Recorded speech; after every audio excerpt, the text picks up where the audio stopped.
les métiers de l'environnement, les nôtres, pourraient, vous l'avez vu tout à l'heure, éviter d'émettre jusqu'à 12 milliards de tonnes de CO2 si nos solutions étaient appliquées sur l'ensemble de la planète, c'est-à-dire environ un tiers de ce que nous devons réduire pour l'ensemble de l'humanité d'ici 2050. Une partie non négligeable de ces solutions, c'est ce que je voulais surtout vous dire, une partie non négligeable de ces solutions sont déjà accessibles et peuvent être déclinées rapidement avec des coûts raisonnables, des solutions à court terme tout à l'heure, et même entre court et moyen terme, des coûts raisonnables et des résultats probants. Pour être acceptée, une transition doit être bénéfique pour l'environnement, mais aussi socialement juste et perçue comme telle.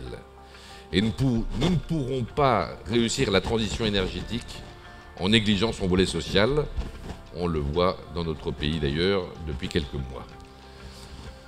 Il en va de même pour toute activité économique.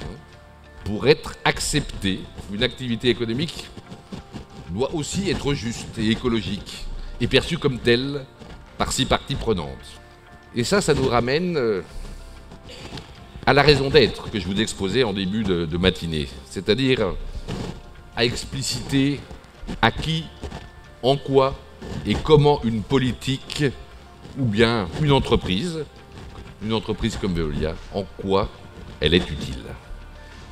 Et à vrai dire, peu de tâches sont aussi utiles que contribuer à relever les grands défis que connaît l'humanité au XXIe siècle. Pour la part qui est la nôtre, nous voulons les relever et aider nos clients à le faire.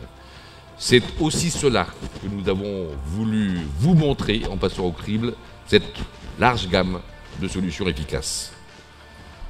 En définitive, une entreprise utile, n'est-ce pas aussi une entreprise qui, face à la démesure des défis de l'humanité, en particulier celui du climat, ne baisse pas les bras et pense encore possible de relever les défis. C'est en tout cas notre conviction chez Veolia. J'espère vous l'avoir fait partager.